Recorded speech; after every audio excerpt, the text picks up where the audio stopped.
Charity begins at home. আমরা তাকে জলপাইগুড়ি থেকে, কুচবিহার থেকে তাড়িয়ে দিয়েছিলাম। কেন তাড়িয়ে দিয়েছিলাম?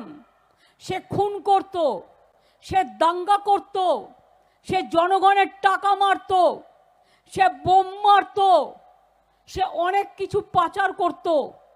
আর তার বিরুদ্ধে আমার কাছে সব লেখা আছে, কত কেস আছে। এত কেস থাকলে কেউ স্বরাষ্ট্রমন্ত্রী হতে পারে? বলুন দেখিনি। আমাদের কাছে যিনি আপদ, জনগণের কাছে, বিজেপি বাবুর কাছে তিনি নাকি সম্পদ। লজ্জাও করেন, এটা একটা কলঙ্ক। ছি ছি বলুন, ছি ছি, লজ্জা। আমাদের ক্যান্ডিডেটকে বাসুনিয়া, একজন ভদ্রলোক, আর তোমাদের ক্যান্ডিডেটকে এক